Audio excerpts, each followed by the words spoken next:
president's son-in-law, and therefore, there's no way that he will lose power. I would remind you that Donald Trump is a man who fired his own brother. Watch the poll numbers. Because if we dive headlong into globalism, Donald Trump may be at a 40% approval rating today. It'll hit 20. That's not why we elected him. And let me add this point. Faith with our voters now. All right, what you're doing is looking in live at the Newsbeat. Follow me at Newsbeat DJ. I am DJ Spintel, and we are co-broadcasting the INFOWARS feed right now. So let's take a listen. I'm convinced that when he hears the arguments of about what Google is doing, what Facebook is doing, what these other Stalinist-type censors are doing on the net, he will get it instantly. But what we don't know is whether Steve Bannon has, made this clear to him what is afoot. Everybody through Twitter, everywhere else. The weird thing is, talking to Trump, he does a lot of the talking, and then people are busy, and Reince Priebus is on the line or whatever. I don't want to get into it. They literally follow him around like hounds, trying to keep him away from people. But the public has to get the message that they're set up a censorship board, they're undercutting him. And and again, when I say enemies of the Republic, I don't mean conscious enemies, but they literally are working against the restoration of this huge engine of success. Trump will be like George Washington 2.0 if he succeeds. If he doesn't, it'll be sad. And we just look at the delusional elite and all that they're pushing. Stay there, Roger. We've got like 5 more minutes left with you, but I want to get Kit Daniels to pop in. He's got a positive view on this. And also, we've got Matt in there, who's a smart producer. He's got some points at it. So go ahead, guys. Both of you jump in briefly. Yes, Alex. The article, the subheadline of my article reads, "Strikes could trigger reconciliation coalition with Russia to stop ISIS." And that's true because when it comes to the strikes, Trump just hit like an air base. He didn't even touch the runway. He did minimal damage to this air base. And going back to what I just said, marriage counselors will tell you that the greatest bond between couples is forged in the reconciliation phase. So now Trump and Russia now have this little standoff going off with the ships in the Mediterranean. Yet he struck an air base with minimal damage, which is basically a slap on the wrist to Assad. And now he's in the position where he can use diplomacy to de-escalate the situation with Russia.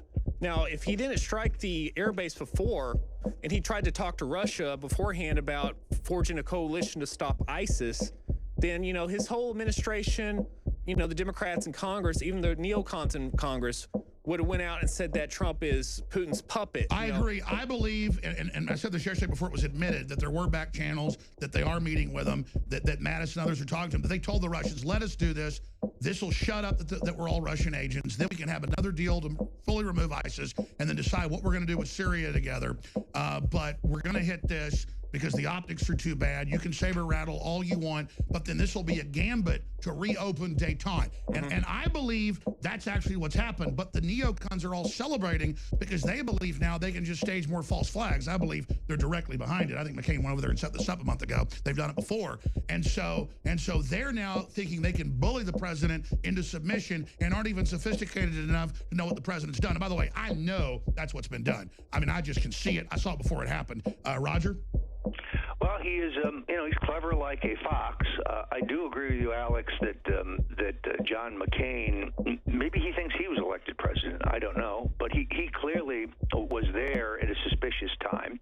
And he and his mini-me, Lindsey Graham, are just itching for war. They're desperate for war.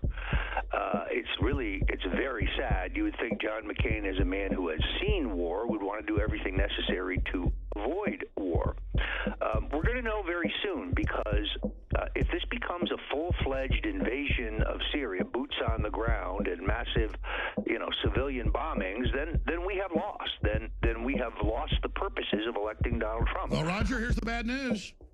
They admittedly are putting in I'm not going to even say the numbers, but I've got this from a lot of good sources, and then I looked at the news. They admitted tens of thousands of troops, as we speak, are being dumped into Syria from the U.S. military. And that's the problem because we see all this stuff about a surgical strike. And we have to assume that right now the generals and probably Jared Kushner are pushing the president in that direction. That's why I think it's vitally important that supporters remind the president why they voted for him. That's right, We did David. not vote for it. We did not vote for him so we could have a neocon interventionist foreign policy. And we have no vital interests on the ground in Syria. Of course, we hate the gassing of children. I agree with that. And I don't want to say something to you, Roger. I don't want to get into the cheerleading of surgical strikes. Every time we do something that is aggressive, that we do take an action without having this debated in Congress. And that's one of the reasons why we have Congress declare war, because it takes a process to debate this. We did not look at the forensic evidence. There's indications that this is a false flag, that this, it was tweeted out, it was published. There's a rush to judgment. It's just instant. Exactly. Let's have a forensic investigation. When we did that 4 years ago, we found that wasn't true. So we see all these articles from Daily Mail. This was an awesome arsenal. This was pinpoint accuracy. We have Brian Williams saying this is beautiful missiles. You know what? If they were storing gas there at that place, then where's the pictures of the people dying when they hit the storehouse of the gas there at the airport with the missiles? You know, that's no. It was empty. The Russians are involved. This was all done. This was all done behind the scene and back channels. And I hate to even say that, but listen, the mainstream media won't even pick up on that because they're just such repeaters. Yeah. They're so dumb. They don't even know what they're witnessing, and guaranteed that's it. I'm just saying, I don't even know if I like this because it's so Machiavelli. We're going to let Roger go. We're going to come back briefly with Kit, and also Matt jump in here, and then David Knight's going to take over. I've got a special report coming up at the bottom of the hour, and we've got so many guests today. Roger, in 30 seconds left, stonecoldtruth.com, your book, Making of a President, InfoWarsStore.com, 30-second final comment. Well, let's watch this very, very carefully, and I urge patriots, I urge those who are listening to go ahead and contact the White House, the main number where you can leave a message, and they're set up for that, 202-456-1414. Tell the president, no wider war in Syria. And tweet at him, and call in on C-SPAN. Exactly. Roger, we'll talk to you soon. Anytime you want to pop in today with more intel. Thank you so much. Wow. And I'll be back this Sunday, by the way, 4 to 6 p.m. Stay with us. Hour number 2 coming up. Corey Lewandowski, Paul Manafort, Mike Flynn, Steve Bannon, and now Devin Nunes. It seems the left's intimidation tactics are actually working. Nunes is the latest to be asked to step aside after an intense few weeks of grilling from the left, as the House Intelligence Chairman has now recused himself from the Russian probe. Isn't that too convenient for the Democrats, to have the only one involved in this Russian probe who actually seems to care about the truth of the matter step aside and recuse himself? Just to rub our noses in it, Representative Adam Schiff, Democrat member of the House Intelligence Committee, made a public statement moments after Nunes' announcement saying how pleased he was to hear of Nunes' recusal. So now, the Democrats have a monopoly on the political witch hunt that is the Russian probe. Thanks, Nunes. The Republicans have gotten their leverage democratically and refuse to use it. The Democrats get their leverage with smear campaigns and use it successfully. And if we keep allowing them to do it, they're going to continue. President Trump, the swamp is draining us. For InfoWars.com, this is Owen Schroyer. Leading a frontal assault on the lies of the New World Order, it's Alex Jones.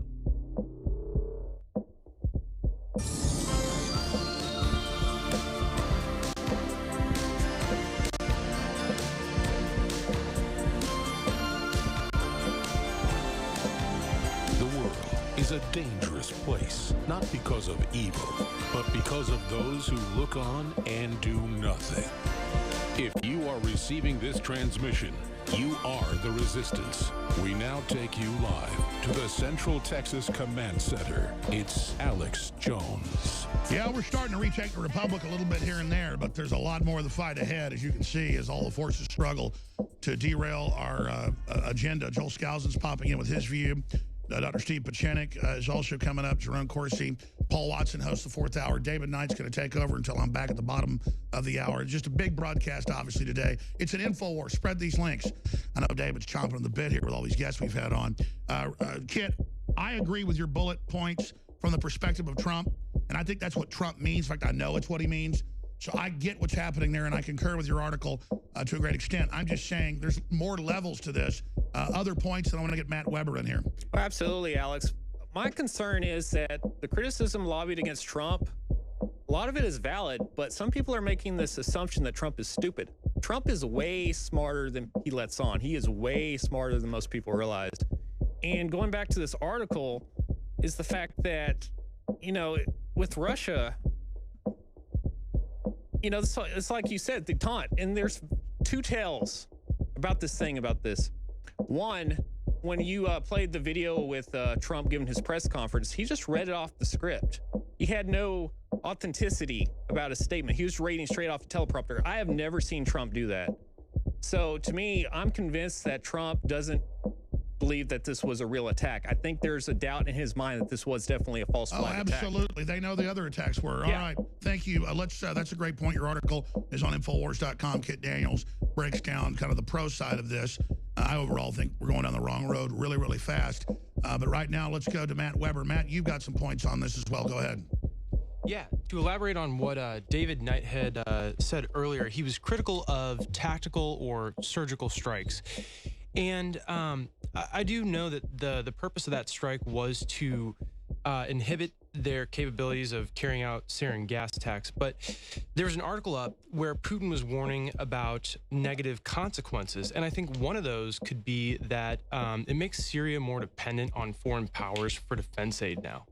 You know, that's something that we'll have to take on as a burden. We'll have to support Syria if we want to them to remain an ally. And let's think about if we don't actually get Assad out. Rex Tillerson has been very obscure in his statements. He said, you know, we're taking steps towards getting Assad out of office, but he's also said that, you know, a strike doesn't necessarily mean a policy shift for Syria. So let's say Assad remains in power. Is this going to drive him into the arms of other nations?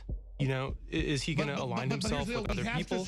We have to stop being the policeman of the world at some point and understand this. It's Hillary and Obama and the globalists that started the whole war, that began this civil war. And so I could see Trump cleaning out Al-Qaeda and ISIS out of Iraq and Syria, but then going in and then removing Assad, that's a whole nother thing. And then we truly own Syria. We'll get Joel Scalz's take on that. You have a comeback?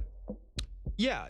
To that end, yes. This is, you know, steeped in legality, right? Was this legal for Trump to do? There are people like, who's this guy? Nicholas Kristof. He's a New York Times reporter, and, you know, a New York Chris Times Cuomo slug. was asking him this morning, you know, aside from the legality, can you come up with a compelling argument for this action? And he said, yeah, you know, sometimes it's good to show that you're a decisive leader, but, you know, what I'm thinking here is, you know, can I jump in here and say something? Sure. Yeah, I want to say that I'm just getting the guys on air because they're always nervous to get on air, and behind the scenes are well spoken. I'm just getting used to being on air. Go ahead. Yeah, I just want to say it's easy to shoot cruise missiles from the hip. But we have to understand we don't want to root ISIS in Syria, and we don't want to root ISIS in the West, in the U.S. and Western Europe. And that's my concern about all this. All right, well, we're taking down his air force. Let Matt come back and have a final comment. Yes. Here's my deal. That writer he's talking about had the stage deal with Hillary where she said hit his airfields so she'd sound real smart 2 hours later when it happened. Yep. They already all knew. That's right. So all I'm getting at here is the bad actors are all for this. I know why Trump did it.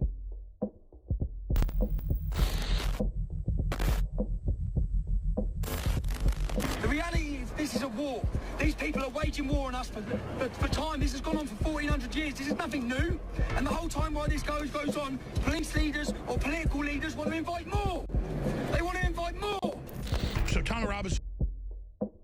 All right, we are back on the news beat, streaming live at youtube.com/user/DJ Spintel. And that's me. I'm DJ Spintel, and this is the news beat. All right, so up in the corner, you're looking at the live feed from InfoWars, and we'll be back to them as soon as their commercial break is over. And until then, a little bit of comment on Syria. Okay, so as a Trump supporter, you got to be awful disappointed. They're making a lot of, you know, side issue points about, you know, maybe there's benefit in the overall global look at what Trump's doing.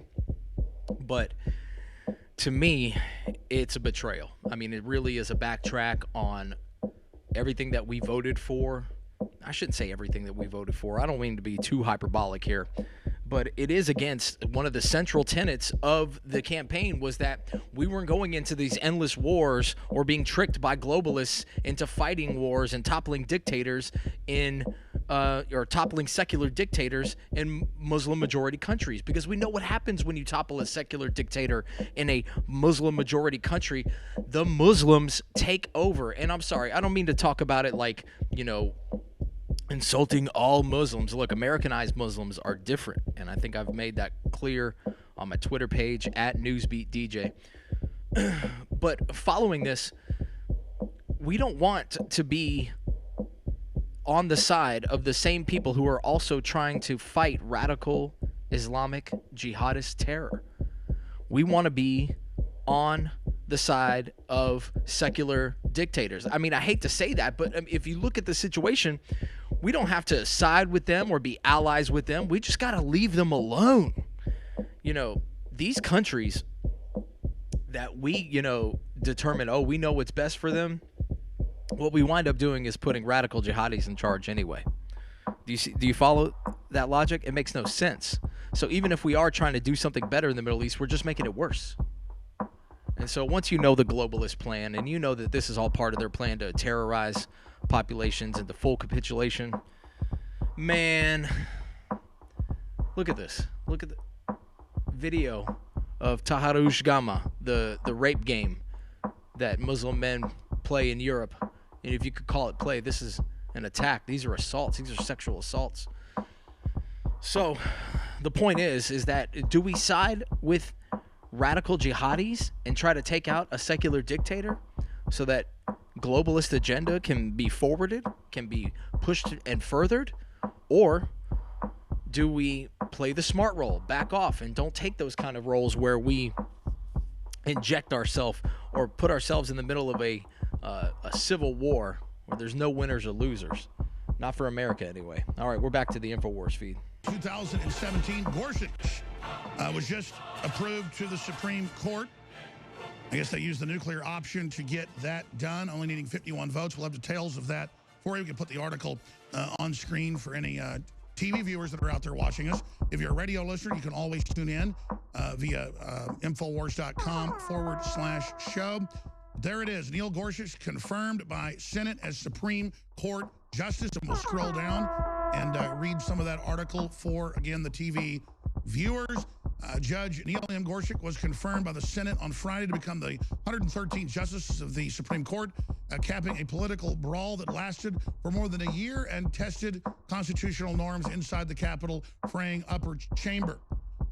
The development was a signal triumph for President Trump, or single triumph campaign last year, rested in large part on his pledge to appoint another committed conservative to succeed Justice Anthony Scalia, who died in February 2016, very suspiciously, I should add. Let me just stop right there because I want to go to our next guest, and I'm going to punch out for a while, work on some things, and come back, David.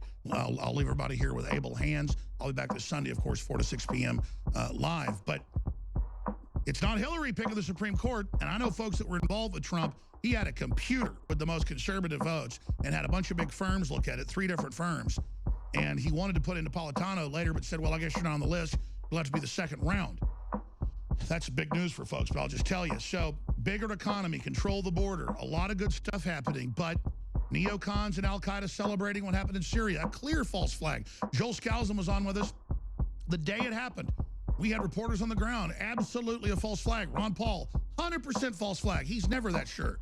Rand Paul, I mean, the same group's been caught staging it. Why would Assad, right as he's winning, right as the U.S. is defeating Al-Qaeda and ISIS, pushing them into Iraq in a pincer attack from the east and the west, why would he do the one thing that's the red line for Trump? Trump knows that, so it makes him look good with the Chinese president. Now he didn't look like he's allied with Russia. Maybe it opens up the taunt. A very Machiavelli move. I understand Machiavellian systems, but they always turn to evil, like the Ring of Mordor, to use a parable from Lord of the Rings. It'll give you the power to win, but only a couple moves. Then it brings in the curse, just like Nazi Germany or anything else. So Joel Skousen, former Marine Corps fighter pilot, naval aviator, a military officer in the Marine Corps, and of course one of the leading patriot families for almost 70 years fighting the globalist. And so he's got all the sources. We'll get his take. And David, you take over. I know David is chomping at the bit here. So Joel Skousen, good to have you here. Good to be with you, Alex and David. Well, you've heard my ranting. You've heard my analysis and David's perhaps. What's your take on the current situation? Well, I'm frankly going to have to disagree with the proposition that Trump hasn't bought into this. I think he's been totally snookered by this false flag incident. And I have read every statement. I don't care whether he's on the teleprompter or speaking off the cuff. Yeah, I can see, complete buying into this on his part. And this is a very sad story because it means, when his meeting at Mar-a-Lago with Bannon, Bannon was totally for the strike on Syria. You just cannot explain this by Machiavellian techniques saying, I'm going to go out and destroy people just so that I can, advance. I'm just very frustrated by the fact that Donald Trump... I'm not endorsing Machiavelli. I see how this actually works for him. And so I don't think the neocons and stuff realize was just what's happened. But you're saying he believes his generals so much, you may be right. He has a love affair with the military that they may have given him fake intelligence? Absolutely. They assured him. And McMaster's assured him. Absolutely. This was the Syrians who did it. And you know what they failed to see, and which has come out from the Russians, which is very, very good intelligence, is that the Syrians had stockpiled chemical weapons in this arms factory, and it was a secondary explosion from the attack from the Syrians on the arms factory. The Syrians didn't know that there were chemical weapons there, but it wasn't technically a false flag attack, meaning the Syrians didn't explode, the rebels didn't explode the weapons trying to blame it. It just simply got caught up in the attack on their arms factory. So this surprised the globalists. This is something they had to move a crisis and take advantage of it right off the cuff, because this was not a planned false flag attack. It turns out to be a false attribution to Assad. And I covered in today's World Affairs Brief all the history of the false accusations of Assad using chemical weapons, how chemical weapons are a broad-based area weapon that are never in military tactics, used in a close urban conflict situation with civilians, because it's non-discriminatory. There's no way with Assad, knowing that the establishment is looking for a way to kill him, to blame him that he would use chemical weapons where there's no military advantage to do so. I just can't believe that none of the military experts on television have brought this up. It's just a cover-up of massive proportions. But I'm frankly worried that once Trump gets on this bandwagon and say, I'm going to attack, he goes through with it. And so I'm thinking that with his threats against North Korea, and China is not going to rein in North Korea, but with those threats, Trump could take place or could take action against North Korea very soon, and it could have World War III consequences. I'm very, very concerned.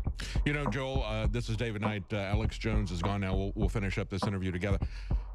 When you said that you were concerned that Donald Trump had bought into this, I am too, because what we've seen is a pattern of Donald Trump going out and getting the people that he believes are experts in all these different fields, and then stepping back and saying, I'm going to approach this from a pragmatic standpoint. I'm not ideological about this, and let them take the lead on this. And of course, Michael Savage has said, look, these are the generals now that are leading us into this escalated conflict and regime change in Syria, escalation of the Cold War with Russia. He said we saw the same thing with Woodrow Wilson, and pushing this type of agenda. Somebody who came in saying, I'm going to put America first and whatever we're going to, and then turned into a globalist. That's what I'm really concerned about. But you said one thing that I thought was interesting.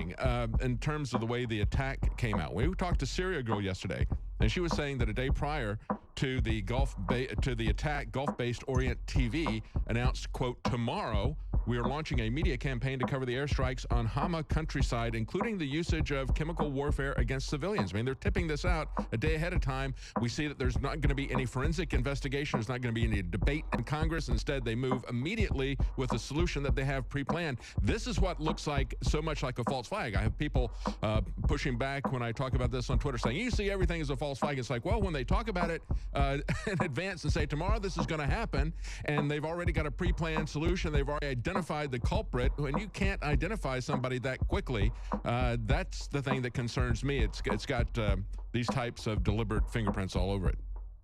Well, I published that report from INFOWARS in today's World Affairs Brief, that they had foreknowledge of that. But the only solution, as a military analyst on that, it would be to say that they have to wait, because they had video of seeing the Syrian aircraft come in, dropping their bombs, and then the chemical weapons exploding.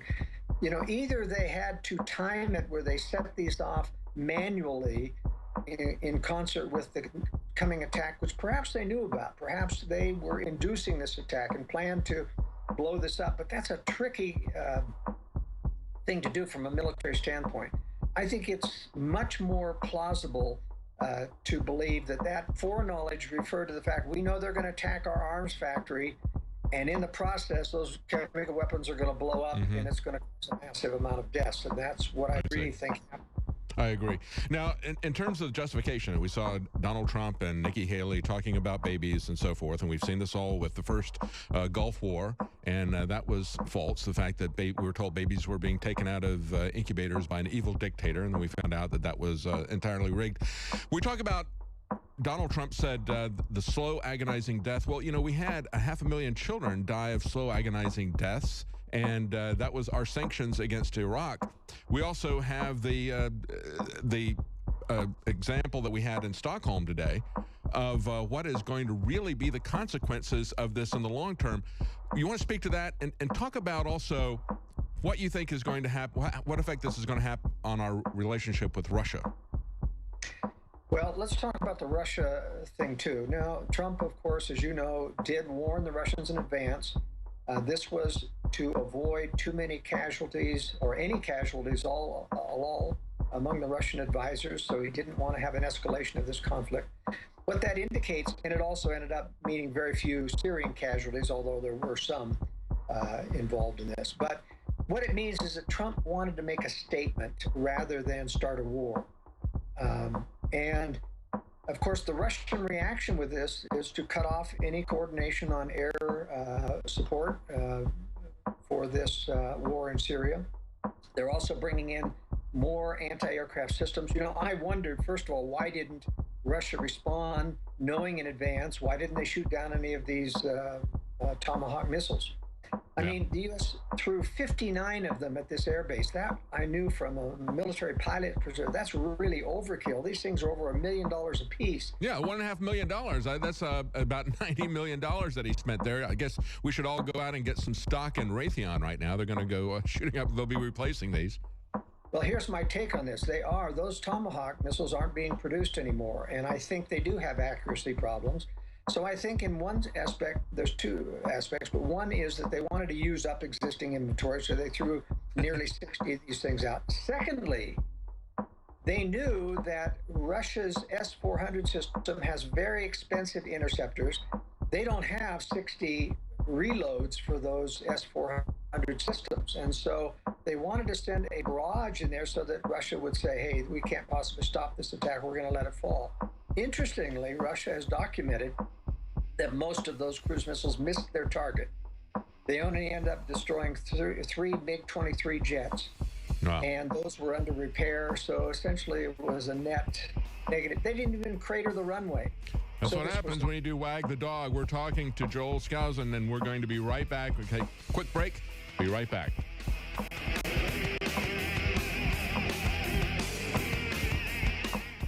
Hunters. All right, as InfoWars goes to break, so will we come out of break. And my name is DJ Spintel. You're watching the News Beat. We'll keep them up in the corner until we're ready to go back. So let's talk about Syria. Look, I mean, a lot of people want to support Trump. A lot of people want to be on this bandwagon, on this Trump train. And, man, I'm guilty of it myself. Like, I think that we wanted during the election somebody that would reject globalism so, I mean, just out in front, right? Almost as good as Ron Paul used to do, right? That's the key, is that the Ron Paul movement, the liberty movement, is the Trump movement, is Trumpism. It's morphed. It's changed a little bit into that. You know, I don't think we have somebody as pious as Ron Paul. That's not Donald Trump. But what we had was a self-financed, self-made man. And so we thought that, backed by the power of the American people, that Trump would then take that bully pulpit and do what we wanted. But instead, it looks like he's buckling to both international pressure, the globalist pressure, the Soros-funded groups, traitors like John McCain. You know, and I'm just tired of it. I mean, I wanted a stronger backbone to president. Is that too much to ask for? Let me know what you think in the comments section. That'd be kind of cool. I'd like to interact with you. I mean, really, I feel like I'm just kind of talking to an empty wall here today. My My dog thinks I'm going nuts. He literally thinks I'm just talking to myself. He waits underneath my desk here. Like, what is wrong with my owner? So go ahead and hit me up in the comment section. Maybe send me a tweet at NewsBeatDJ. I am DJ Spintel. You're watching the Newsbeat. You can click the donate tab at the bottom there of the stream, but I'd really just prefer you subscribe. We're going to see if YouTube decides to censor somebody like me, somebody who, has that non-groupthink, critical thinking going on. Somebody who's broke from the status quo a long time ago. I broke from conventional wisdom, I don't know, probably 3 or 4 years after 9/11. If you still believe the original story, the official story on 9/11, buddy, it just means you haven't researched. You got caught up in the psyop. All right, so we're looking to go back to the InfoWars stream. Make sure you follow me at NewsBeatDJ or send me a tweet there too. Looking up my Twitter feed right now. Just direct messages. Not a lot of trolls here lately, although I do deal with them a whole lot. Follow me at NewsBeatDJ on Twitter. You're watching the Newsbeat right here on YouTube. What's up, YouTube? Hit me up in the comment section. Let me find the comment section. I have no idea how to even look at this thing. Huh.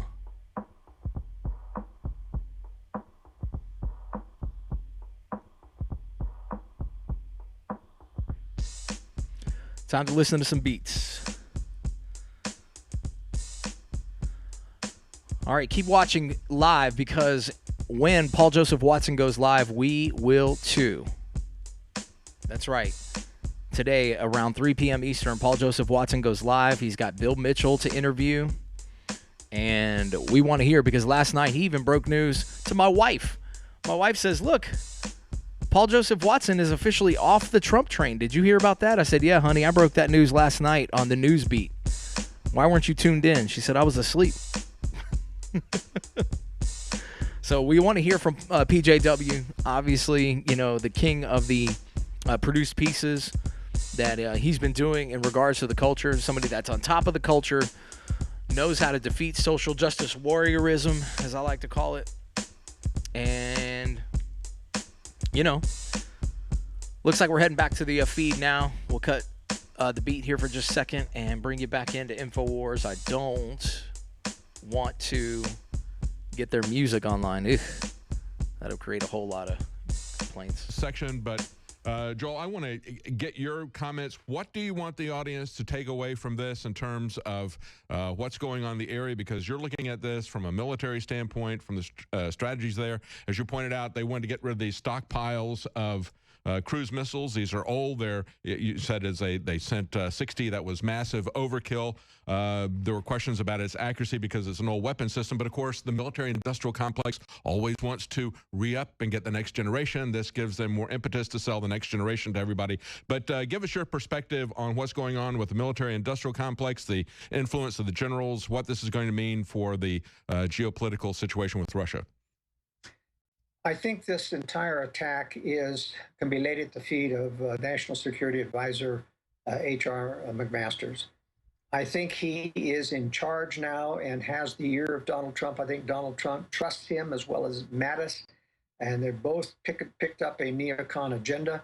But the mere fact that McMaster's was able to eliminate Steve Bannon from the National Security Council Committee indicates that he is having too much influence on Donald Trump. And as I say, I want to reiterate, I am convinced Donald Trump has bought into this hook, line, and sinker. And here's the implication of that. The Russians are beefing up and saying, we're not going to let you go much further than we've let you make your statement, but we're not going to let this keep going. And I don't think they are. So I think Trump and his advisors will back down from this, and they'll turn their sights towards North Korea. What's really disturbing about Trump's how quickly he moved in terms of authorizing the strike against Syria without even allowing for any rational investigation of the facts on the ground that we're talking about, the facts that were delivered by Russia about this weapon stockpile in Syria or in the Idlib province, indicates that he is really trigger happy, and once he buys into something, in other words, his ego gets on the line and says, I've committed, I'm going to do it, and I'm going to do it, by George, and he did it.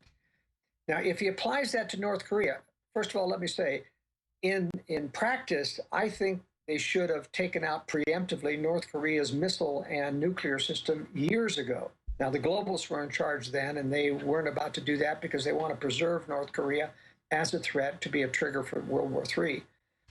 But under that scenario, the globalists having to wait until China unleashes North Korea on South Korea to start World War III. Now we've got a different situation. We've got a president who's threatened to take out North Korea if China doesn't put a collar on Kim Jong-un. And China's not going to do that. China is not going to be seen as kowtowing to the United States president. So the chances are very real, David, that Donald Trump in the next few weeks is going to plan a strike against North Korea. Mm-hmm. Now, that could trigger World War III early, even against China's wishes. Yeah, I think that's very dangerous, and I think that's what a lot of us see this as a message to China and to North Korea, even more so than to Russia. And I agree with you, absolutely. That's the thing we really have to be concerned about. And, you know, here's what's new about this. I think the globalists intended to have a puppet president, Hillary Clinton, who would continue this slow burn agenda, waiting for Russia and China to get up to speed militarily, which isn't going to happen until, you know, the early part of the next decade, and then they would start this war under some pretext. But now that you've got Donald Trump, they can kill two birds with one stone.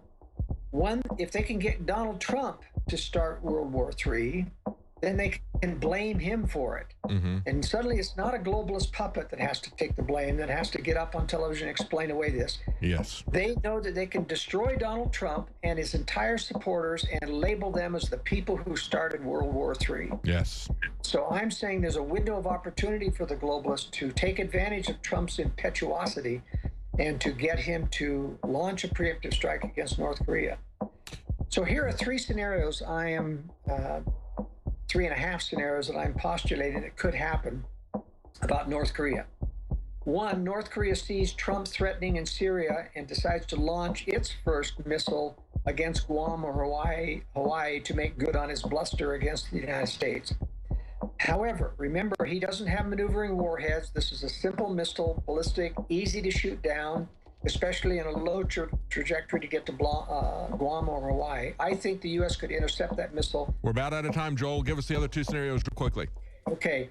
That Trump does a preemptive strike on North Korea, and China, threatening to retaliate, does and starts World War III. Or number three, Trump strikes North Korean missile sites, North Korea's out of missiles, and they attack South Korea with a conventional attack and their cross-border army of 2 Very million. concerning. Thank you so much, Joel Skousen. Stay with us. We're going to be right back.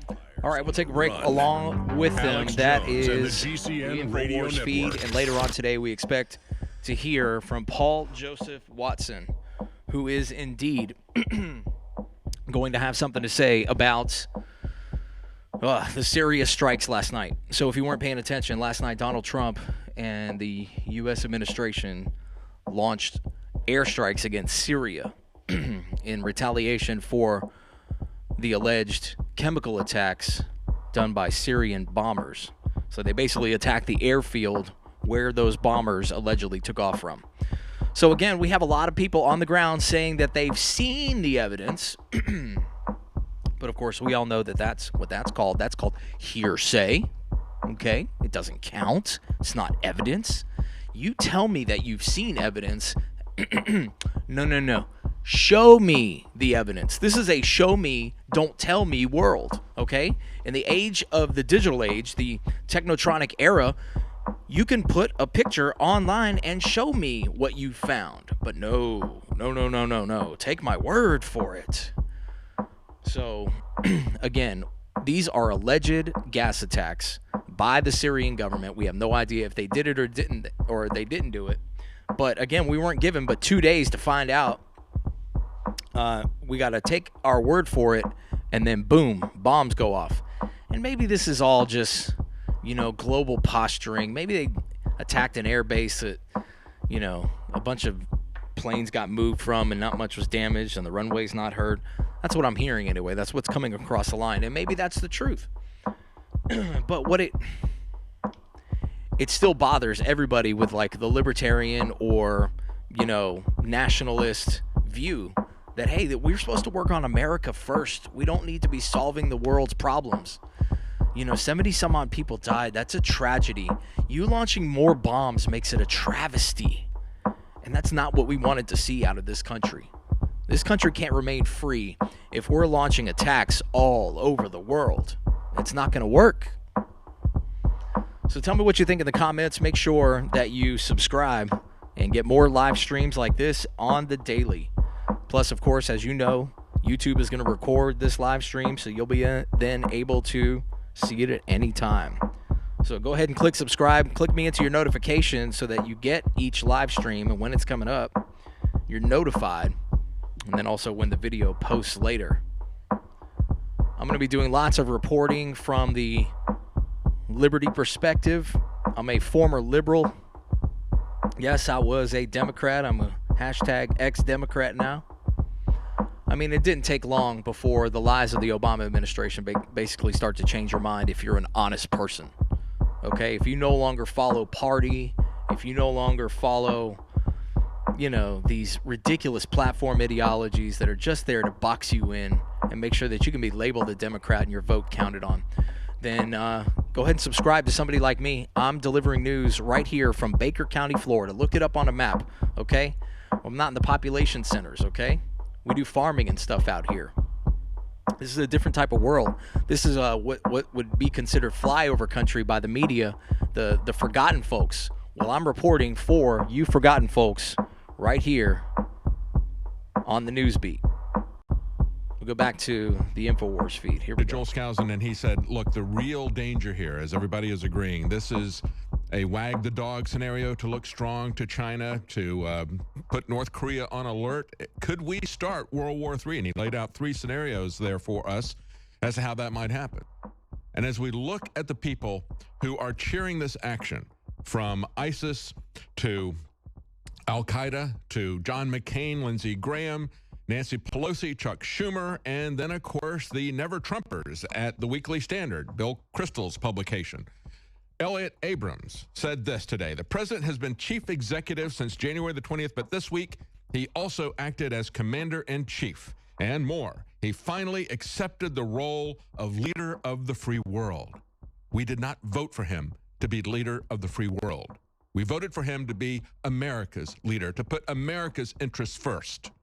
And to follow the Constitution, I would say, so that we do these types of things deliberately. This was a rush of judgment, and I understand the Machiavellian politics behind all of this, but I have to say that you don't look stronger when you're pandering to the Democrats who have been attacking you. I got Alex Jones on the line. Let's go to Alex Jones.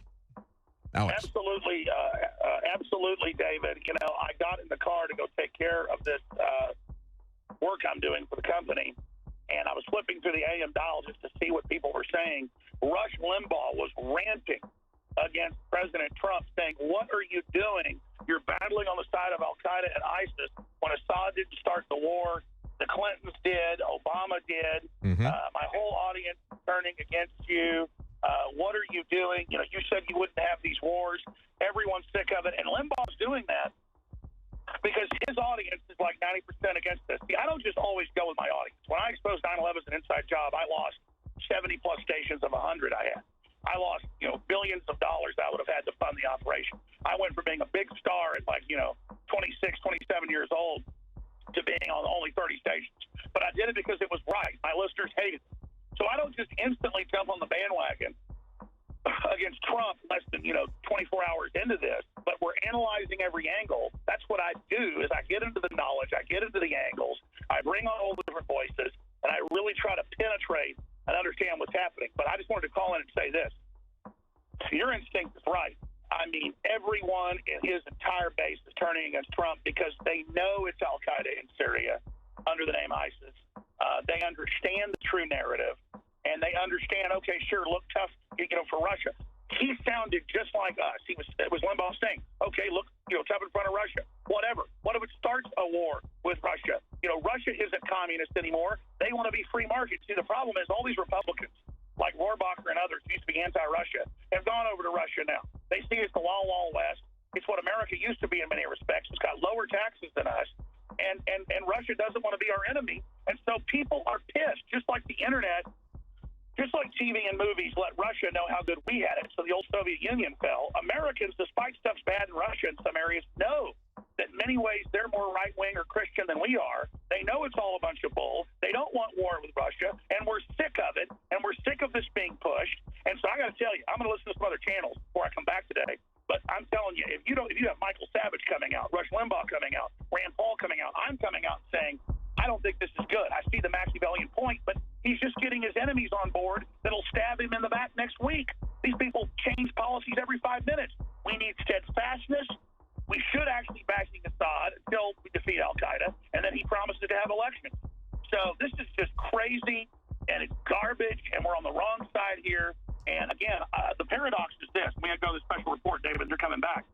And we can cut off part of my report. It's fine. The paradox, my friend, is he's doing so good on the economy and so many other things that it hurts my heart, and it really makes me sick. Back to David Knight and my special report coming up. David, God bless you. Yeah, actually, Alex, what you're saying about that, Rush Limbaugh, we see Ann Coulter tweeting this out. He said, he told us that he would be the president of America, not the world. Could somebody show him the pictures of Americans who are being raped and killed by illegals? And that is what we voted for.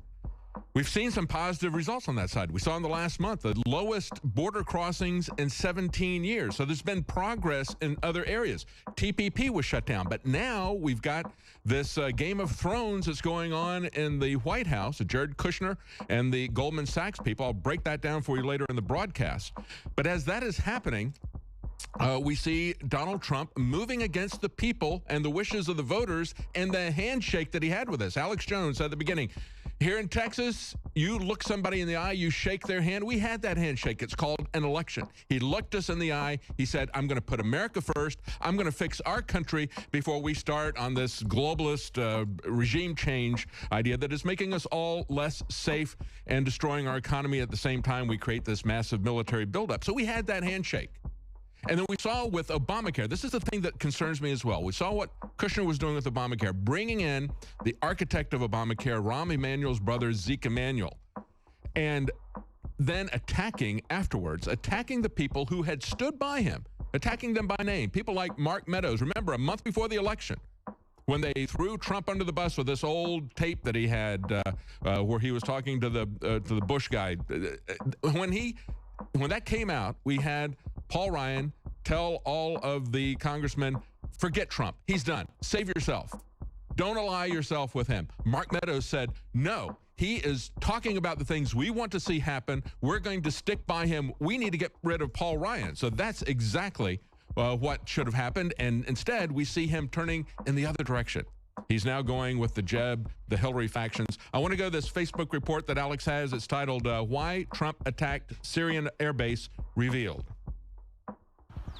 Alex Jones here with a live update breaking down why President Trump launched 59 cruise missiles at a Syrian airbase last night. This was done for many reasons. The Democrats and others continue to act like President Trump is somehow a Russian agent and has been soft on Putin and soft on Assad. When in truth, our military for more than 4 years has been refusing to follow the orders of the neocons, Obama and Hillary, and launch a full-scale invasion of Syria into that civil war. Because that civil war itself was publicly started by Obama, by Hillary, by the globalists, by the neocons, and as part of the larger Arab Spring. Libya and the failed state, she came, she saw, he died, was an admitted launch pad into Syria with the weapons. INFOWARS.com pioneered with Colonel Schaefer and Dr. Steve Pachinik and Dr. Paul Craig Roberts and countless other geopolitical experts on my broadcast, day one, breaking what really happened at Benghazi. We broke it. Breaking the plan to go into Syria. We broke it. Breaking the plan to destabilize the entire Middle East. We broke it. So let's be clear. INFOWARS spearheaded getting the military and others to stand up and say, we will not be al-Qaeda's air force in Syria. Remember all that with Rand Paul and then, of course, Senator Cruz? That all was generated by INFOWARS. Now, I'm not giving ourselves credit just to give credit. I'm doing it because some detractors are saying, see, Trump's scum, he's a warmonger, and you backed him, and it's your fault, and you're supporting al-Qaeda in Syria and all this crap now because you're bombing Assad. I'm not supporting any of this. I'm analyzing what happened.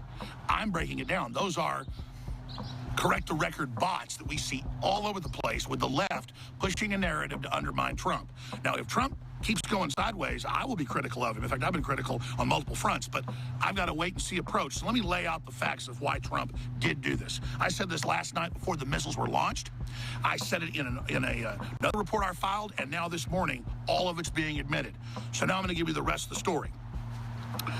So imagine geopolitically, you're Trump. They're claiming that you're this Russian agent. They're saying you're soft on Syria.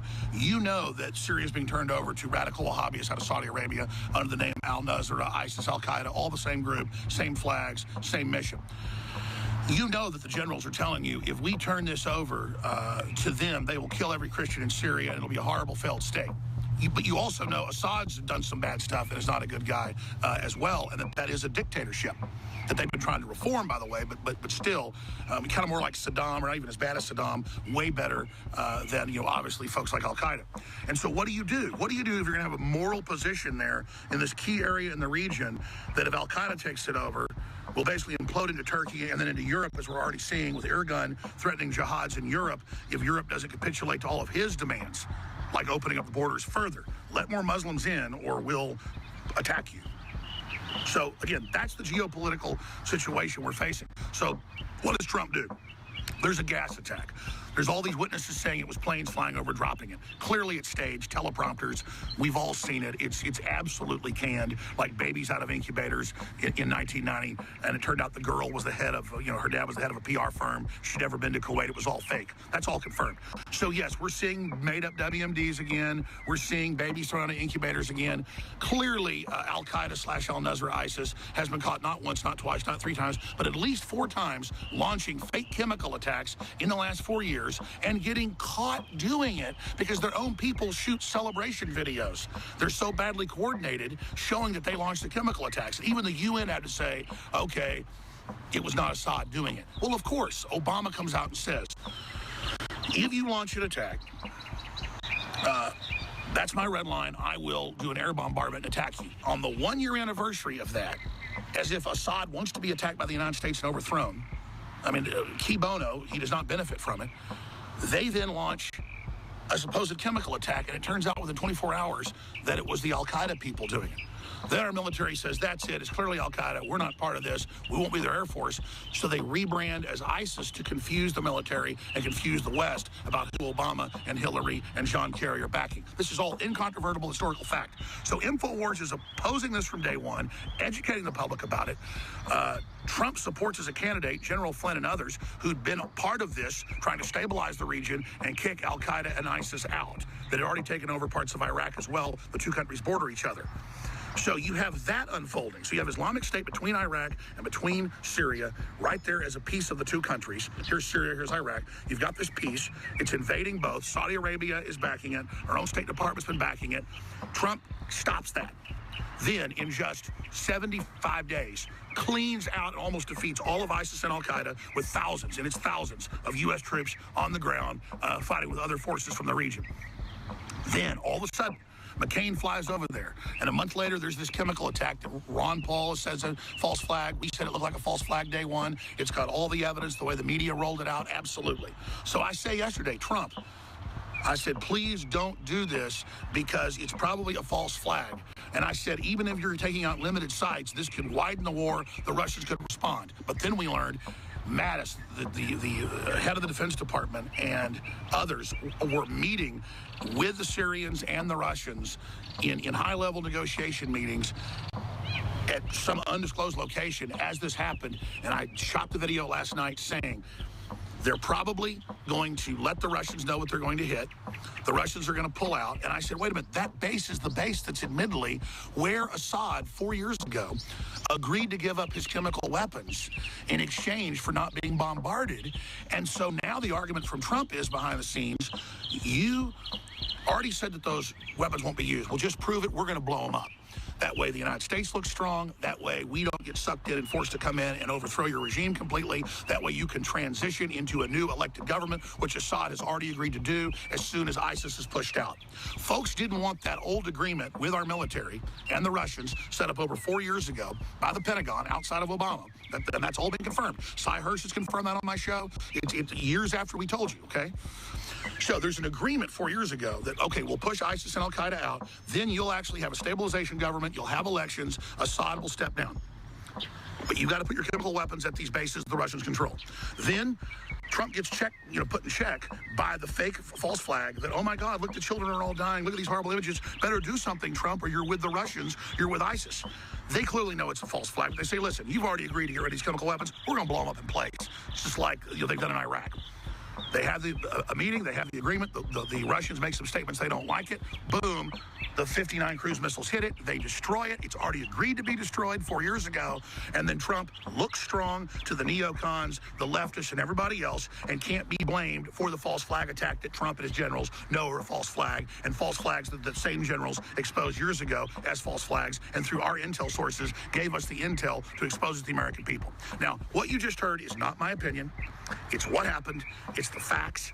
I put it in a video 1 hour before the strikes happened last night, and then another video I did an hour into it, laying it out. And sure enough, the Russians admit they were told. They pulled out a day before.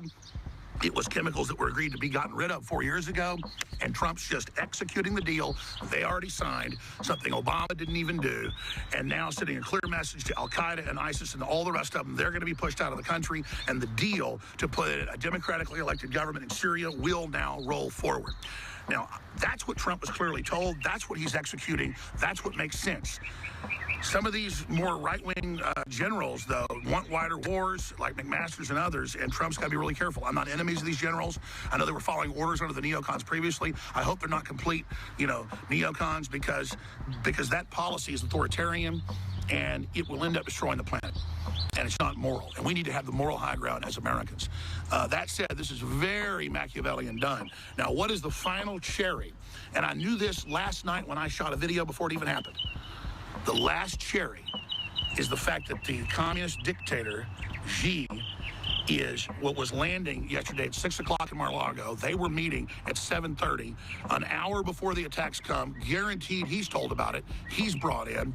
And while he's under U.S. control, there on the beautiful Florida beach, sitting there with Donald Trump, he sees Syria being bombarded by 59 cruise missiles, a very strong message. While our country's on the edge of war, with the situation in the South China Sea and Korea, with the Korean dictator threatening to nuke everybody, with China threatening all of this military action, trying to take over the South China Sea, with all of this happening, this is a message to the Communist Chinese, North Korea, and others that America is very, very strong. So quite frankly, it's a win-win-win-win-win on so many fronts. Those chemical weapons have been destroyed. They've always got to be cleaned up now. It's a very dirty way to get rid of them, but that's the standard way. ISIS has to continue to be defeated and pushed out. People say, oh, you're supporting the invasion of Syria because you support ISIS and al-Qaeda being kicked out. Our government helped put those people in. Our military then said no to it 4+ years ago and began pushing it out. And I am so proud of the fact that INFOWARS.com was really the seed and the progenitor of the whole movement to help as a focal point with our military and patriots and intelligence agencies who don't want to be immoral and who don't want to be part of killing a bunch of Christians and destabilizing a more stable Muslim country that also, that borders the gateway to Europe, Turkey. So this is a big, big deal. I hope that this analysis is dead on. I know most of it is what actually happened, but that's up to you to debate and discuss. But I will tell you this, I see the bots on InfoWars, and I see them on YouTube, and I see the same comments spammed everywhere. And we know it's a bunch of bots trying to create this whole fake debate to then undermine the liberty movement, undermine Trump, undermine InfoWars, like we're supporting wars when we didn't support any of these wars, ladies and gentlemen, and when we've been spot on the entire time about everything. Just like Donald Trump was against attacking Iraq, saying they didn't have WMDs on the eve of the war in 2003. Now, here's the deal. Trump is putting our coal back on. Okay, Trump has brought $3 trillion into the stock market already with the exuberance, $300 billion in new jobs, hundreds of companies moving back. He's killing the carbon taxes. He's bringing the coal back, the clean coal. He is attacking political correctness. We have all these pro-gun bills passing everywhere. We have just our border being secured. All right, looks like Alex is going over the commercial break, so we will hit you back up at 55 after. I think they take their next one. In the bots. Oh, you love war now, you're with Al-Qaeda in Syria now, and Trump hasn't delivered, and where's the wall? That's a load of crap thinking libertarians and patriots are idiots, okay? This is the first military action I've supported in a long time because it's cleaning out Al-Qaeda, it's cleaning out ISIS. They're being defeated, they're panicking, they're leaving the country, they're getting driven into Iraq, they're being caught in a pincer attack between Iraq and Syria.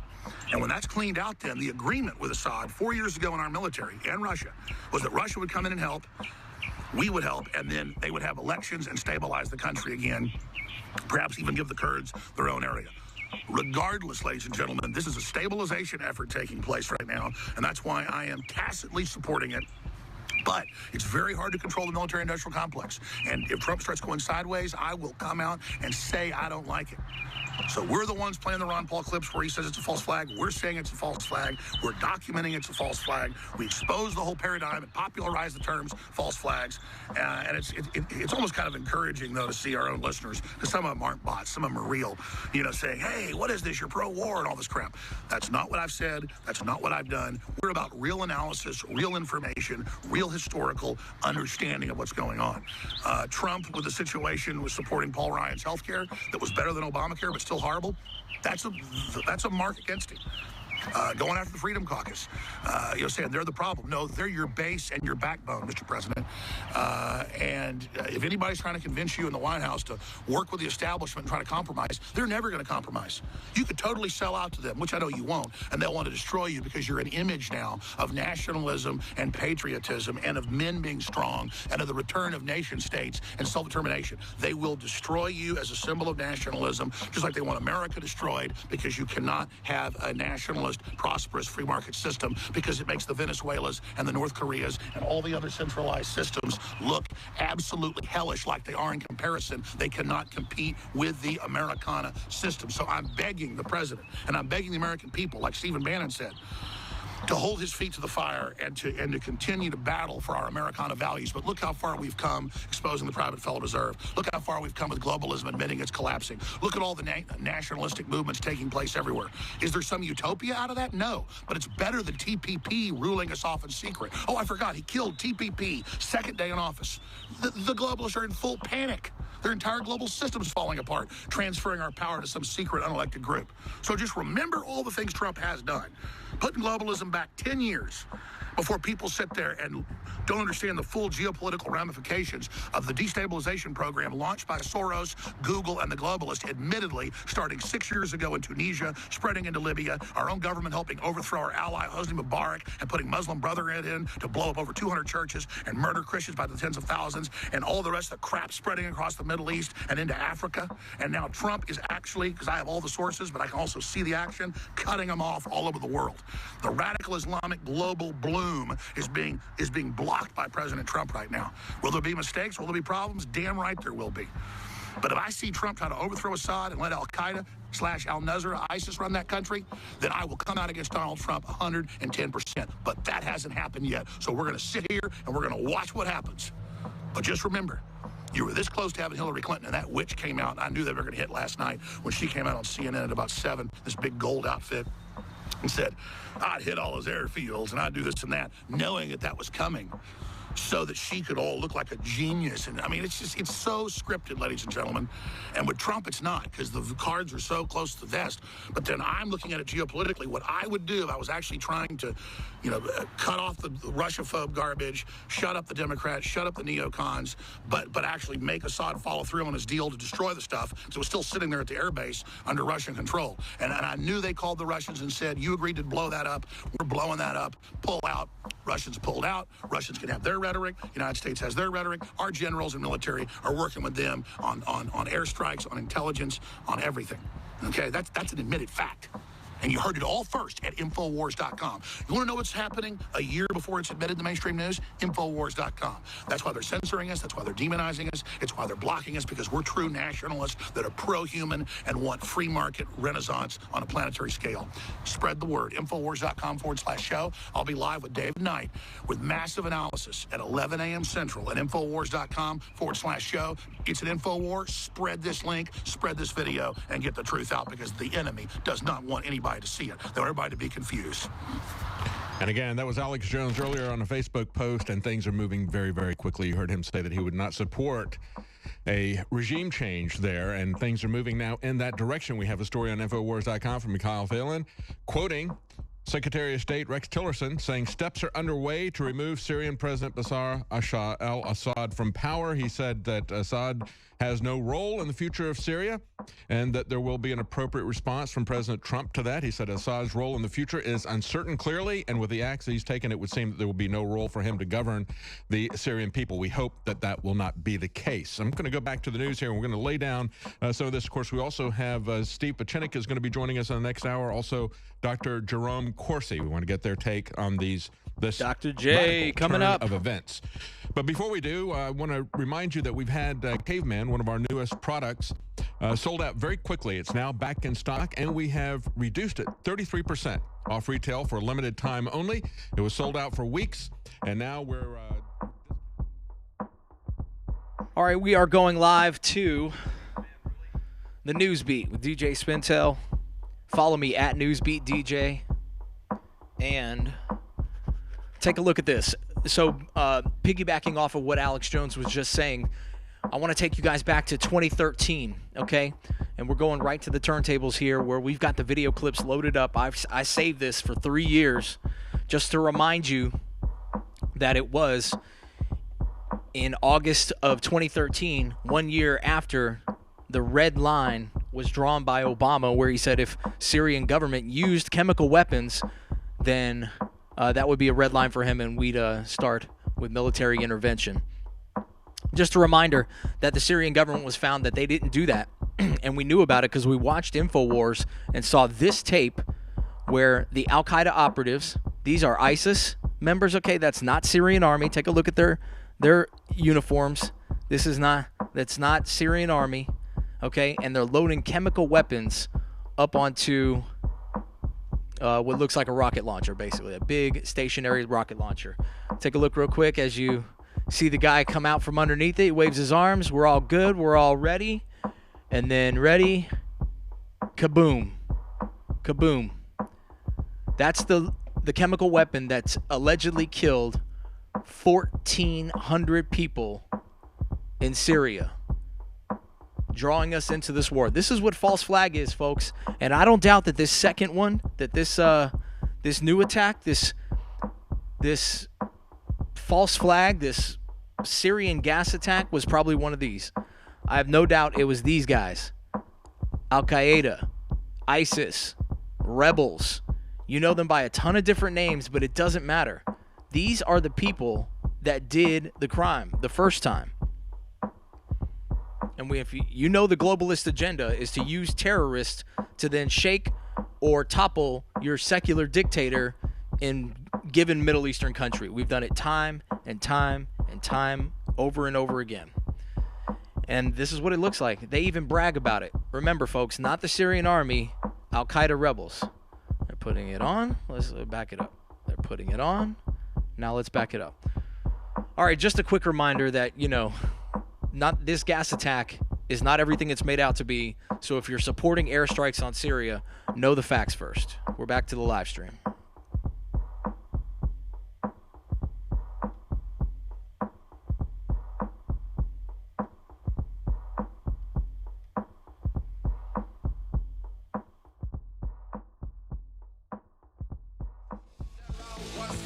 Welcome back to the Alex Jones Show. I'm David Knight. We're going to have Steve Pachinik as well as Jerome Corsi joining us in this hour to talk about what's going on. As I was saying in the last hour, we've got the neocons, the never-Trumpers, people like Bill Kristol and his publication Weekly Standard cheering as to what's going on, along with McCain, Lindsey Graham, Nancy Pelosi, Chuck Schumer, ISIS, Al-Qaeda. They're all cheering what Donald Trump did. Erdogan, the European Union leaders. But then on the other side, we've got all the people that supported Donald Trump, that put him in office. It's amazing to see what is happening, and it really does parallel the fight that we saw with Obamacare and the fact that we had and the aftermath of it. All of a sudden, when Kushner comes back from Aspen, where he distances himself and so that he doesn't take any responsibility for the failure of the Obamacare tweaks. It wasn't a repeal of Obamacare. It wasn't what we were promised we would see with Obamacare. Instead, what he does is he turns on the people who had supported Donald Trump even when Paul Ryan threw him under the bus. And that rancor that Donald Trump had there was surprising enough. But then when he would say, we need to work with the Democrats to get this stuff done, you should have understood what was going on there. It's the West Wing Democrats, as Politico talks about it.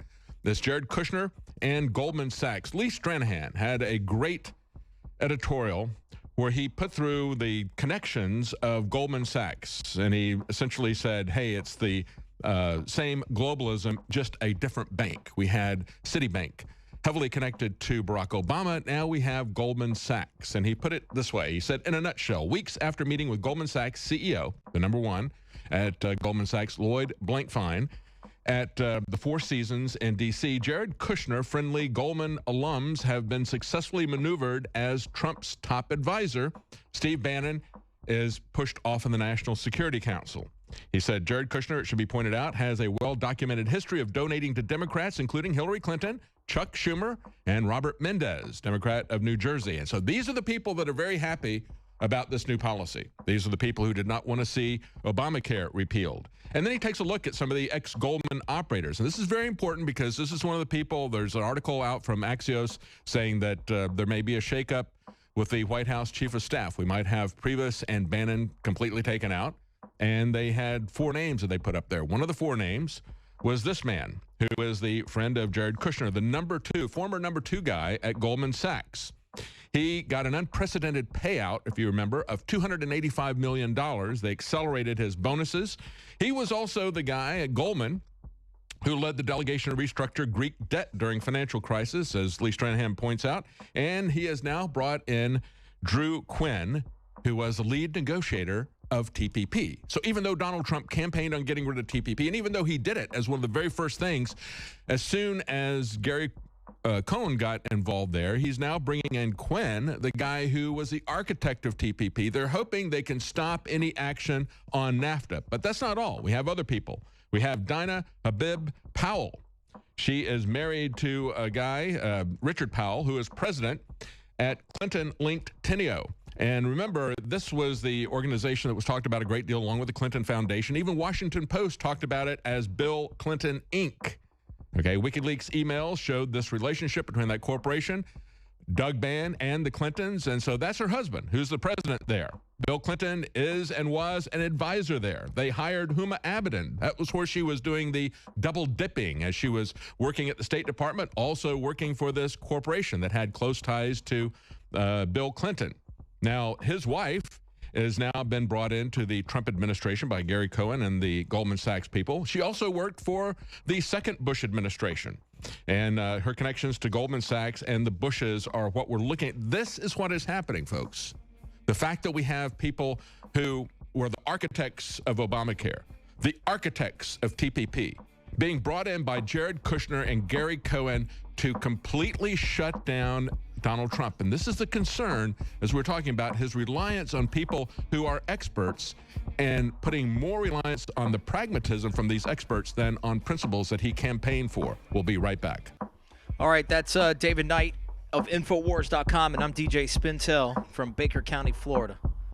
Welcome back to our show. All right, we'll keep an eye on INFOWARS for just a second, but first I want to go back to this video that we've been keeping an eye on from 2013, in which Al-Qaeda rebels in Syria launched the chemical attack. Yep, you heard it right. That was Al-Qaeda rebels in Syria launched the chemical attack that killed 1,400 in 2013. That was not the Syrian government. A lot of people will have you try to convince you that it was indeed the Syrian government. It was not. It was these rebels. They put it on video and they posted it the same day. So be clear. If they're talking a sarin gas attack killed all these people, just be reminded that in 2013, when they told the same story, this is what really happened. There you go. Bunch of Joe Schmoes, bunch of muzzies putting on a chemical attack. You say that these rebels don't have chemical weapons? Hogwash. They get them from Saudi Arabia. They get them from the United States. They get them from, you ready for this? Israel.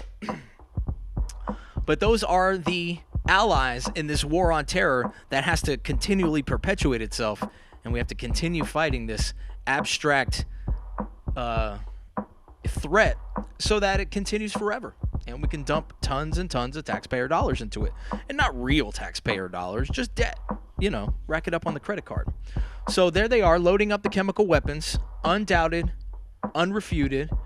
Here they are running away at the last moment after it's loaded. Hands up, 5, 4, 3, 2, and boom.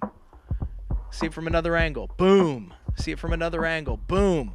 That's what they do. This is what happens. You get the terrorists to pull off the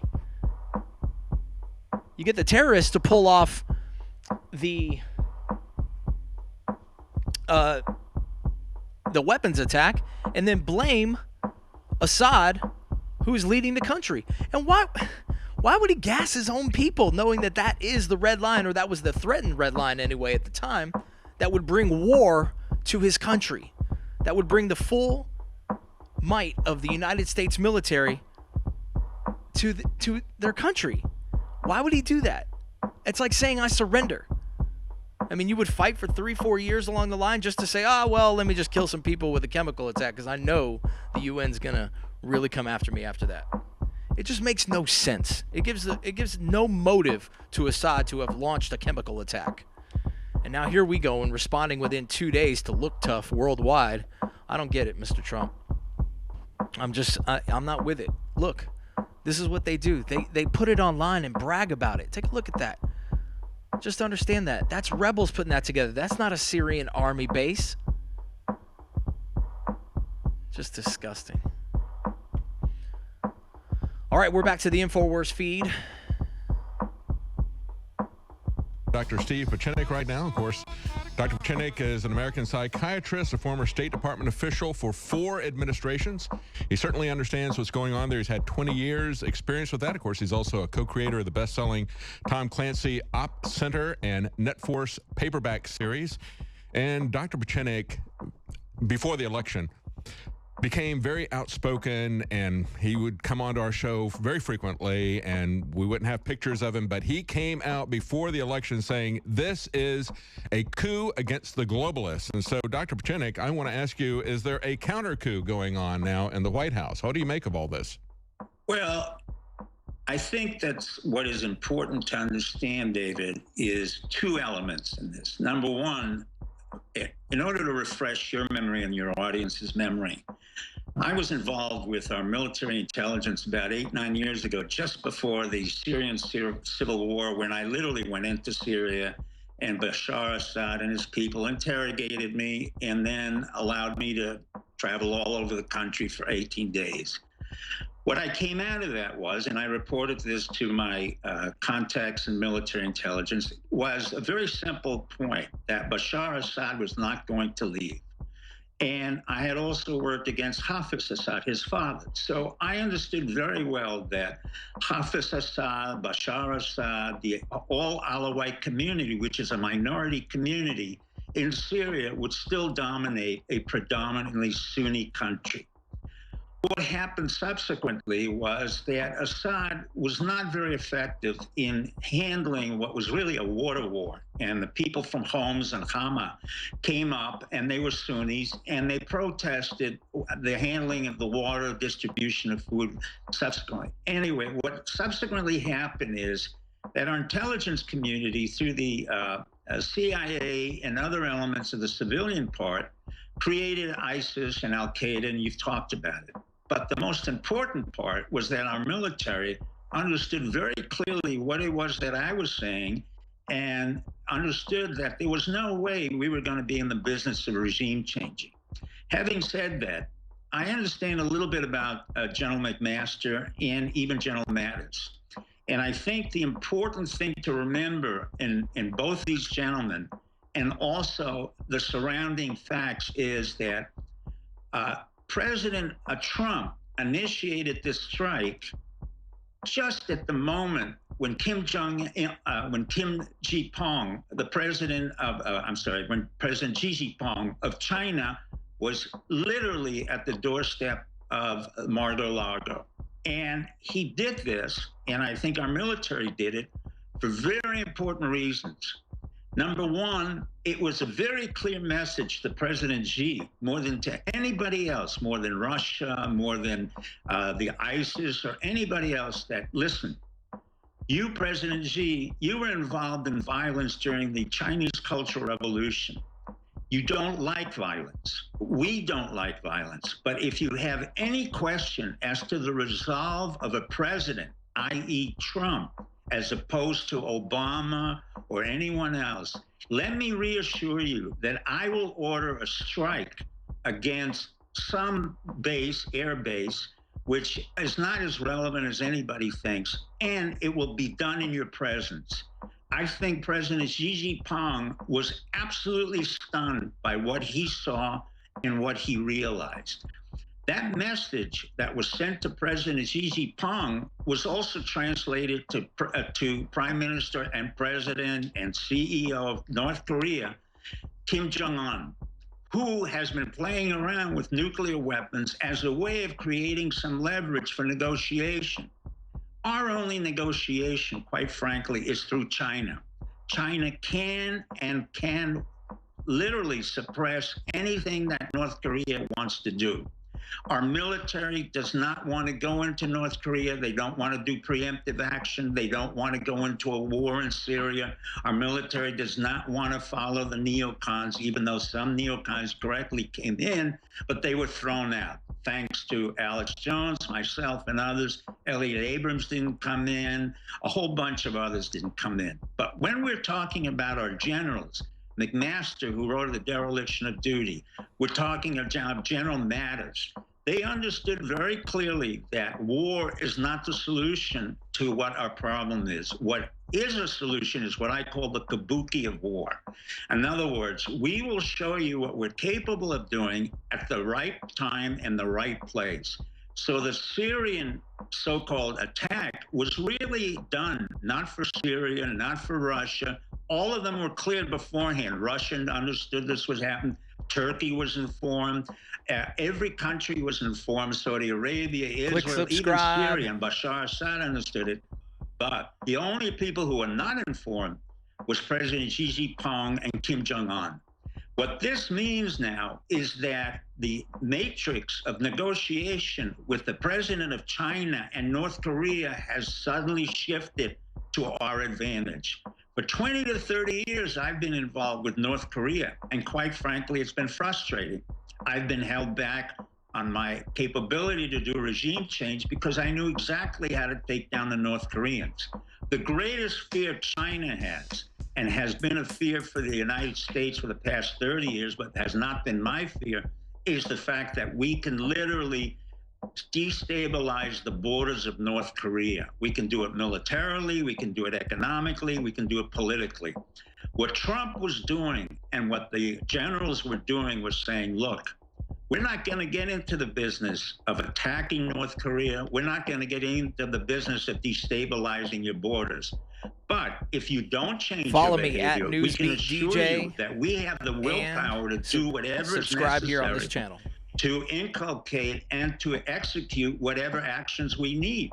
So in effect, this whole scenario was never really done for Syria or for the Middle East.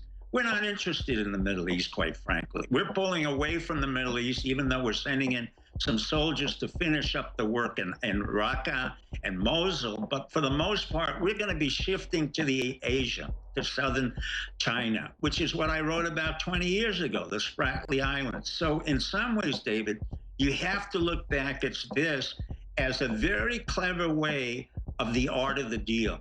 In other words, everybody was looking to Syria, where at the same time I was looking at Kim Jong-un and I was looking at President Xi Jinping. Now, President Xi Jinping is very smart. This is not a warlord. This is a gentleman who lost his father and by humiliation of Mao Zedong. He understands what fighting is. He understands what personally being beaten up means about. He understands that we can ruin the Chinese economy at will. He understands that we can destroy their water capacity. He understands that we can destroy the infrastructure, but he doesn't want this. On the other hand, the Chinese have maintained their Middle Kingdom complex, which means we can do no wrong in China, and you are the peasants and you are the gaijin or the foreigners who have to come to us. What President Trump did was to turn the table around psychologically and said, you know what? Now let's negotiate. Now let me understand what you understood in terms of my action. And he did this in a scenario which is totally inappropriate for a war scenario. And that is at a beautiful banquet with the gorgeous women, with wine and all the accoutrements of the rich. But at the same time, the point was made, and President Xi Jinping understood it very quickly, as did all his generals, that this is not a time to play with this president or this country. I understand, so, and I saw reports where the domestic Chinese press was talking about how the Chinese president was going to, and I forget, some Scandinavian country first, and talking about that, and then saying, oh yeah, and then we're also going to the U.S. So they were downplaying the importance of the U.S. to make themselves look stronger. There's also the issue coming up that we had the Philippine president saying, on our Independence Day, I'm going to go plant the flag on one of the Spratly Islands to, so you got that type of thing there, what's going on in the South China Sea. But let me ask you this, Dr. Pachinik. We're talking about regime change, and it seems like Rex Tillerson put that back on the table when he said steps are underway to remove Assad. What do you make about that statement, that he has no future in Syria? Well, number one, I don't know Mr. Tillerson. I know he was recommended by James Baker and Condoleezza Rice. I think Mr. Tillerson is smart enough to know that he has never been in the business of regime change. What he has been in is the business of business. So I think he kind of played out the orchestration of saying that we are, in fact, really looking as if we're going to change the regime, but we're not in the business of regime change. There's no one here in this administration who has actually had regime change. I'm not part of it. I've known others who've been involved in regime change. This is not an administration that could literally go into regime change. And regime change does not mean that you can get into war and get rid of a Bashar Assad. It's just not going to happen. Number one, he controls about 60 to 70% of the country. He comes from an area that's called Latakia. And if you've been in that area, which I have been, not only the women are beautiful, but there are signs all over the place which says, do not wear any scarves.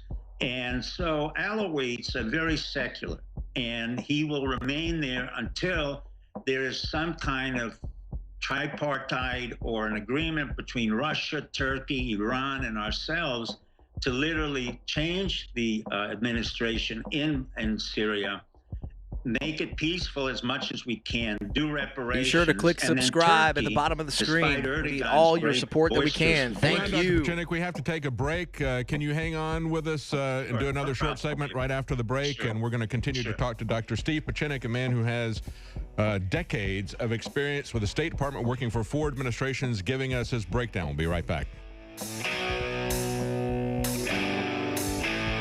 All right, we are back on the News Beat. It's DJ Spintel. Follow me at NewsBeatDJ or click subscribe at the bottom of the screen right now. All right, we're following Twitter here a little bit and waiting for Paul Joseph Watson, who should take over at 3 p.m. Eastern, and we want to hear his take on the Syria strikes. If you're not following, jump on Twitter, hashtag Syria strikes. I'm making plenty of comments there. Also, you can tweet me directly at NewsbeatDJ, or click subscribe at the bottom of the screen. Maybe even jump on the chat. I'll take a look and see what we have going for chat. Anything going for chat? And not a lot of people logged in just yet, but that's all right. This will take a little bit of time to take off, but I know that you guys are going to like the fresh and new way that I deliver news and information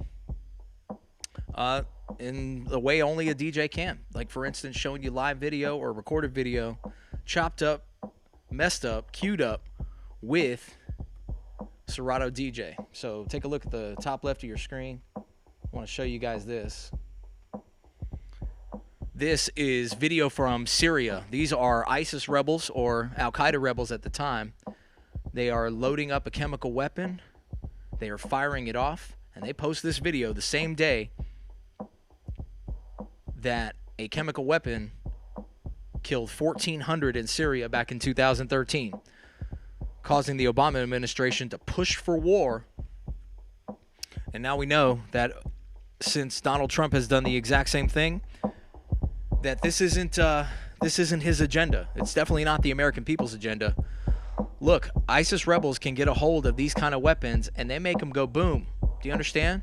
They make them go boom. It's not fair to then blame this on the government of Syria as if they were the ones that launched these kind of things off. That's a mistake. That's a mistake.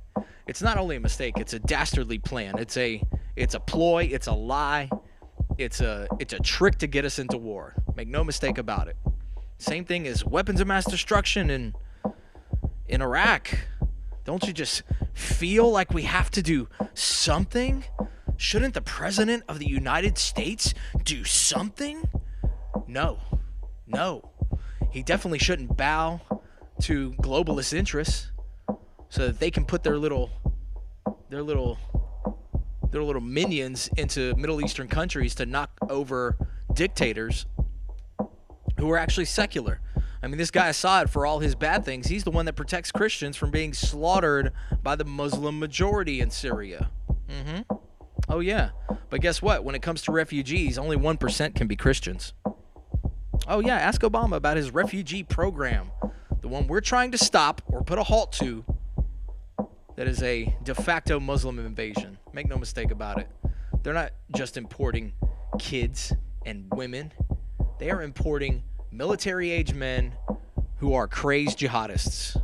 That's your refugee population, ladies and gentlemen. Sure, there might be a few honest, legit refugees sprinkled throughout, but no, make no mistake, it's being exploited, this program, to bring in radical jihadis. All right, we're back to the InfoWars feed here.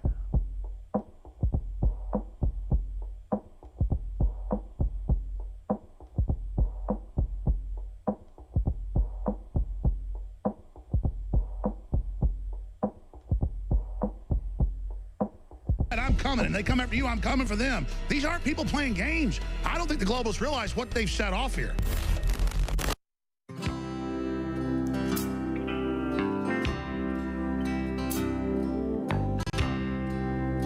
Welcome back to the Alex Jones Show. I'm David Knight, and we've been talking to Dr. Steve Pachinek. I want to go right back to him. Had some very interesting comments in the last segment, essentially pointing out that he saw this as a move to impress China about the seriousness of the North Korean situation, as a power play there, that everyone was advised of this attack except for the Chinese. And this was a shock and awe demonstration for the Chinese. But I also want to pick up on something you said, Dr. Pachinek. You said that you've been to Syria, and the area that Assad is from is a very secular area. They have signs up for women not to wear veils, so forth. And, of course, that was one of the things that Nigel Farage was concerned about. He said, we have to understand that we don't want to strengthen the hand of ISIS that was created for regime change against a secular regime.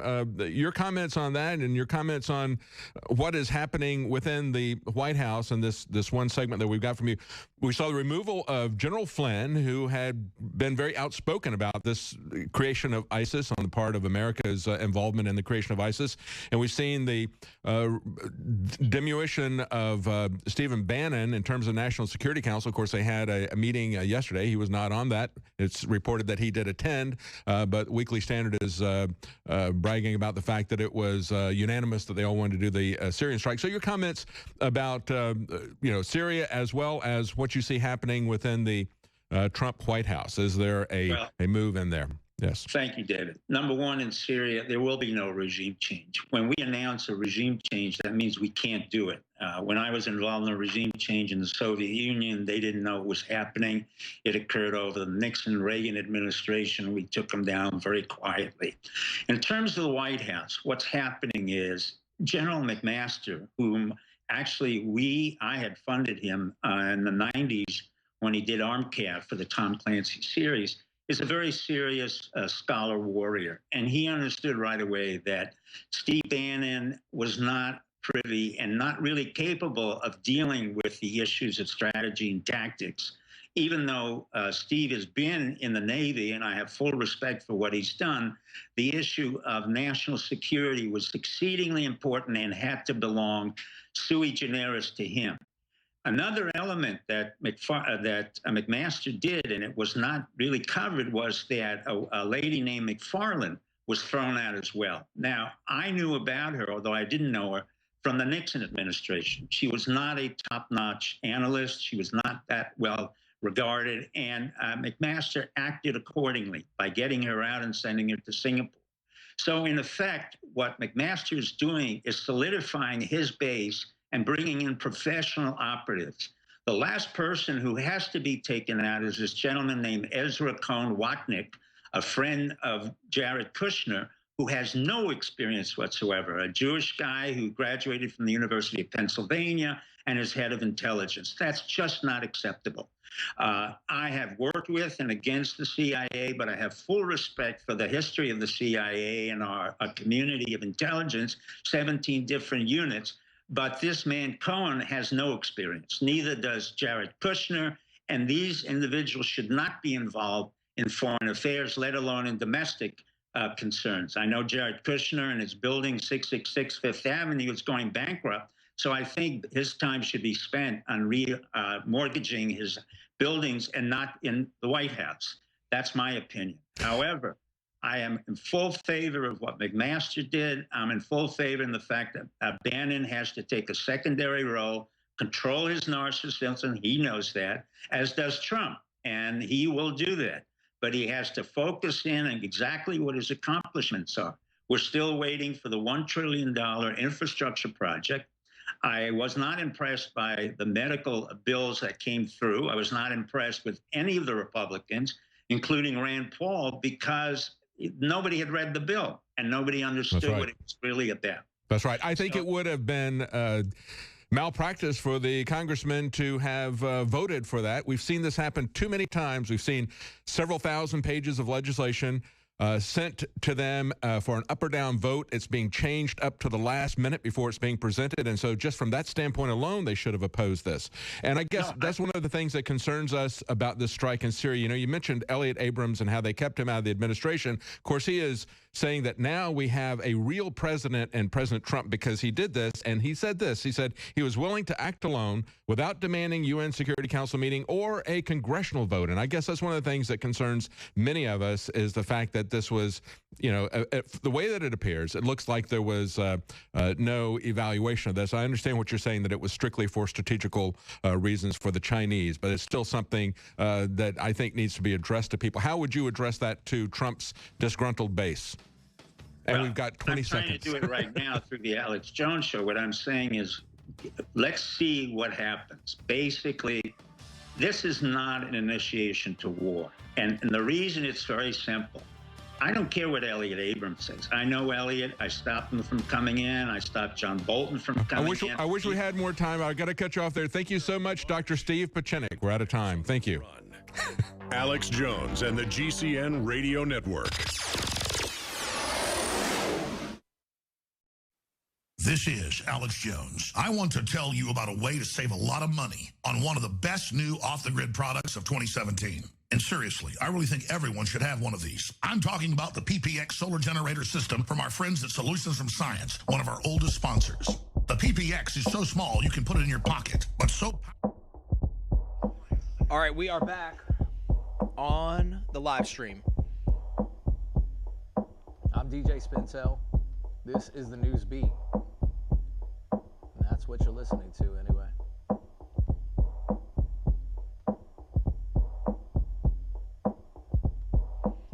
All right, sorry. Had to stop and get a sandwich.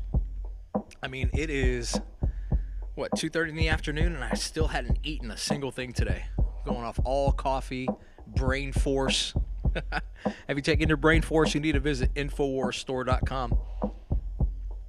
I mean, I take that stuff every day, and it's like a focus factor. It's like a get your brain back into business. Anything intellectual that you need to do, that will help you. I also take a few other supplements like their iodine.